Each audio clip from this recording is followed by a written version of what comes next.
एक जंगल में दो बकरियां रहती थी। वो दोनों जंगल के अलग अलग हिस्से में घास खाती थी। उस जंगल में एक नदी भी बहती थी, जिसके बीच में एक बहुत ही कम चौड़ा पुल था। इस पुल से एक समय में केवल एक ही जानवर गुजर सकता था। इन दोनों बकरियों के साथ भी एक दिन कुछ ऐसा ही हुआ। एक दिन घास चरते चरते दोनों बकरियां नदी तक आ पहुंची। ये दोनों नदी पार करके जंगल के दूसरे हिस्से में जाना चाहती थी।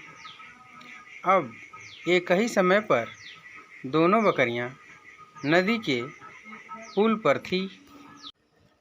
पुल की चौड़ाई कम होने के कारण इस पुल से केवल एक ही बकरी एक बार में गुजर सकती थी, लेकिन दोनों में से कोई भी पीछे हटने को तैयार नहीं था। इस पर एक बकरी ने कहा, सुनो, मुझे पहले जाने दो, तुम मेरे बाद पुल पार कर लेना।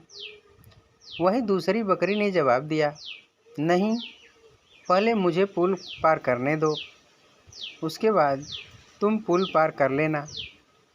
यह बोलते बोलते दोनों बकरियां पुल के बीच तक जा पहुंची।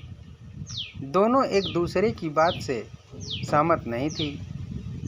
अब बकरियों के बीच तू मैं शुरू हो गई। पहली बकरी ने कहा, पहले पुल पर मैं आई थी, इसलिए पहले मैं पुल को पार करूंगी। तब दूसरी बकरी ने भी तुरंत जवाब दिया, नहीं, पहले मैं पुल पर आई थी, इसलिए पहले मैं पुल पार करूंगी। यह झगड़ा बढ़ता ही जा रहा था। इन दोनों बकरियों को बिल्कुल भी याद नहीं रहा कि वह कितने कम चौड़े पुल पर खड़ी हैं। दोनों बकरियां लड़ते लड़ते अचानक से नदी में गिर गई। नदी बहुत गहरी थी और उसका बहाव भी तेज था, जिस कारण दोनों बकरियां उस नदी में बहकर मर गई।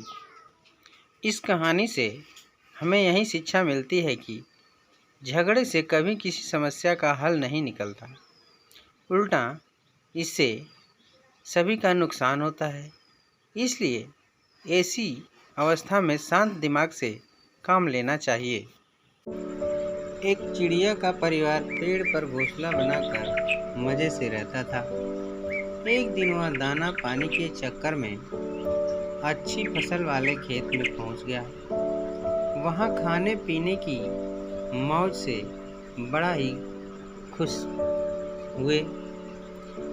एक खुशी में रात को वह घर आना भी भूल गया और उसके दिन मज़े में वहीं बीतने लगे। इधर शाम को एक खरगोश उस पेड़ के पास आया जहां चिड़िया का परिवार का घोंसला था। पेड़ जरा भी ऊंचा नहीं था, इसलिए खरगोश ने उस घोंसले में झांक कर देखा तो पता चला कि यह घोंसला खाली पड़ा है। घोंसला अच्छा खासा बड़ा था, इतना कि वह उसमें खरगोश आराम से रह सकता था। उसे यह बनाया घोंसला पसंद आ गया और इसने यहीं रहने का फैसला कर लिया। कुछ दिन बाद वह चिड़िया का परिवार खा खा कर मोटा ताजा बनकर अपने घोंसले की याद आने पर वापस लौटा। उसने देखा कि घोंसले में खरगोश आराम से बैठा हुआ है, तो उन सभी को बड़ा गुस्सा आया। उसने खरगोश से कहा, चोर कहीं के, मैं नहीं था तो मेरे घर में घुस गए हो, चलो निकलो मेरे घर से। जरा भी शर्म नहीं आई मेरे घर में रहते हुए। खरगोश शांति से जवाब देने लगा, कहाँ का तुम्हारा घर? कौन सा तुम्हारा घर? यह तो मेरा घर है। पागल हो गए हो तुम? अरे कुआं, तालाब या पेड़ एक बार छोड़कर कोई जाता है तो अपना हक भी गंवा देता है। यहाँ तो जब तक हम हैं वह हम अपना घर है, बाद में तो इसमें कोई भी रह सकता है। अब यह घर मेरा है, बेकार में मुझे तंग मत करो। यह बात सुनकर चिड़िया के परिवार के सभी सदस्य कहने लगे, ऐसे बहस करने से कुछ हासिल नहीं होने वाला। किसी धर्म पंडित के पास चलते हैं, वह जिसके हक में फैसला सुनाएगा उसे घर मिल जाएगा। उस पेड़ के पास से एक नदी बहती थी। वहाँ पर एक बड़ी सी बिल्ली बैठी थी। वह कुछ धर्म पाठ करती नजर आ रही थी। वैसे तो यह बिल्ली इन दोनों की जन्मजात शत्रु है, लेकिन वहाँ और कोई भी नहीं था, इसलिए उन दोनों ने उसके पास जाना और उससे न्याय लेना ही उचित समझा। सावधानी बरतते हुए बिल्ली के पास जाकर उन्होंने अपनी समस्या बताई। उन्होंने कहा, हमने अपनी उलझन तो बता दी, अब इसका हल क्या है? इसका जवाब आपसे सुनना चाहते हैं। जो भी सही होगा उसे वह घोंसला मिल जाएगा, और जो झूठा होगा उसे आप खा लें।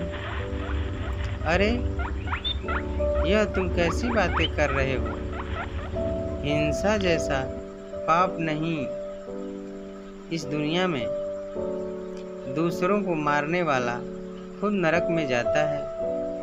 मैं तुम्हें न्याय देने में तो मदद करूंगी, लेकिन झूठे को खाने की बात है तो वह मुझसे नहीं हो पाएगा।